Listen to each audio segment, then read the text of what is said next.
अटल बिहारी वाजपेयी भारत के 3 बार के प्रधानमंत्री थे। वे पहले 16 मई से 1 जून 1996 तक तथा फिर 1998 में और फिर 19 मार्च 1999 से 22 मई 2004 तक भारत के प्रधानमंत्री रहे।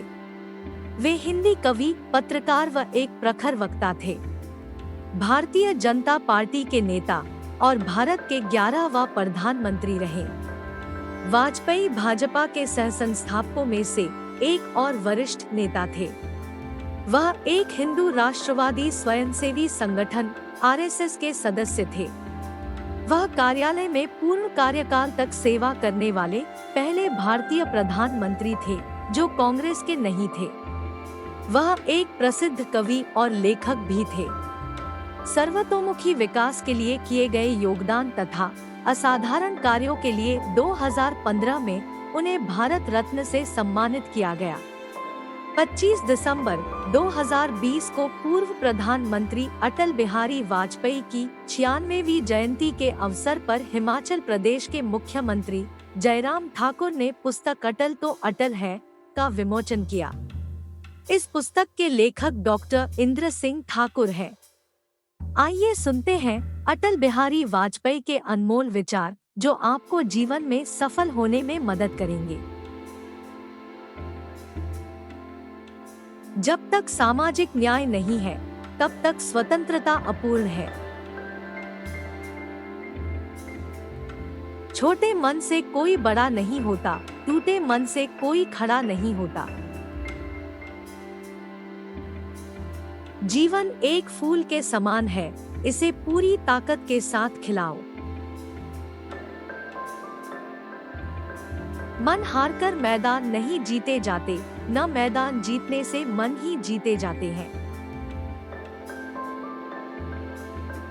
ऊंची से ऊंची शिक्षा क्यों न हो, इसका आधार हमारी मातृभाषा होनी चाहिए। अगर किसी देश में हलचल नजर आए तो समझे कि वहाँ का राजा ईमानदार है।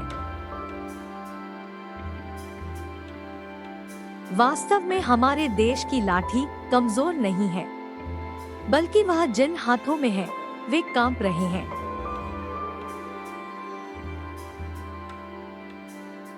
मुझे अपने हिंदुत्व पर अभिमान है, किंतु इसका अर्थ यह नहीं है कि मैं मुस्लिम विरोधी हूँ। कोई हथियार नहीं बल्कि आपसी भाईचारा ही सभी समस्याओं का समाधान कर सकता है। जीतना और हारना जीवन का एक मुख्य हिस्सा है, जिसे हमें समानता के साथ देखना चाहिए। पड़ोसी कहते हैं कि एक हाथ से ताली नहीं बजती है।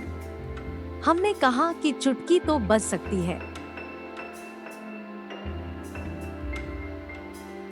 इस देश को लेकर मेरी एक दृष्टि है, ऐसा भारत जो भूख, भय, निरक्षरता और अभाव से मुक्त हो।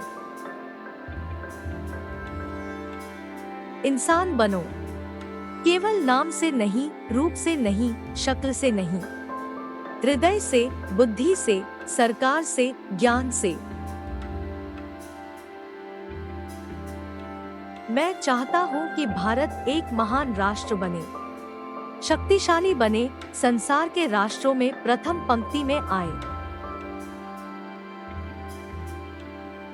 कश्मीर से लेकर कन्याकुमारी तक फैला हुआ यह भारत एक राष्ट्र है, अनेक राष्ट्रीयताओं का समूह नहीं। सत्य सबसे शक्तिशाली हथियार है। हर कोई जानता है सरकारी जगहों पर हथियार लेकर नहीं जा सकते। हमारे परमाणु हथियार विशुद्ध रूप से विरोधियों के परमाणु हमले को हतोत्साहित करने के लिए काफी है। लक्ष्य के लिए की गई कड़ी मेहनत कभी भी आप पर थकान नहीं लाती, वो आपके लिए संतोष ही लाती है। पृथ्वी पर मनुष्य ही एक ऐसा प्राणी है जो भीड़ में अकेला और अकेले में भीड़ के होने का अनुभव करता है। सेवा कार्यों की उम्मीद सरकार से नहीं की जा सकती, उसके लिए समाजसेवी संस्थाओं को ही आगे आना होगा। जब मैं बोलना चाहता हूँ तो लोग सुनते नहीं, जब लोग चाहते हैं कि मैं बोलूं तो मेरे पास बोलने को कुछ नहीं होता।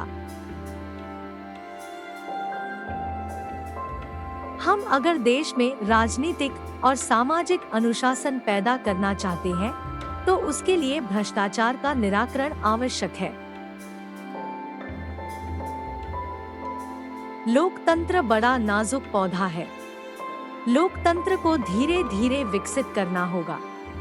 केंद्र को सबको साथ लेकर चलने की भावना से आगे बढ़ना होगा। गरीबी बहुआयामी है। यह हमारी कमाई के अलावा स्वास्थ्य, राजनीतिक भागीदारी, हमारी संस्कृति और सामाजिक संगठन की उन्नति पर भी असर डालती है। देश में जो भेदभाव की दीवारें खड़ी हैं, उसका ढाना जरूरी है। मानव और मानव के बीच भेदभाव को मिटाने के लिए एक राष्ट्रीय अभियान की आवश्यकता है। यदि आपको किसी विशेष पुस्तक में कुछ भी पसंद नहीं है तो बैठकर चर्चा करें। पुस्तक पर प्रतिबंध लगाना कोई हल नहीं है। हमें इसे वैचारिक रूप से निपटना होगा। भारत कोई इतना छोटा देश नहीं है कि कोई उसको जेब में रख ले और वह उसका पिछलगू हो जाए। हम अपनी आजादी के लिए लड़े, दुनिया की आजादी के लिए लड़े। समता के साथ ममता, अधिकार के साथ आत्मीयता, वैभव के साथ सादगी नवनिर्माण के प्राचीन आधार स्तंभ है। इन्हीं स्तंभों पर हमें भावी भारत का भवन खड़ा करना है। देश एक रहेगा तो किसी एक पार्टी की वजह से एक नहीं रहेगा, किसी एक व्यक्ति की वजह से एक नहीं रहेगा, किसी एक परिवार की वजह से एक नहीं रहेगा। देश एक रहेगा तो देश की जनता की देशभक्ति की वजह से रहेगा।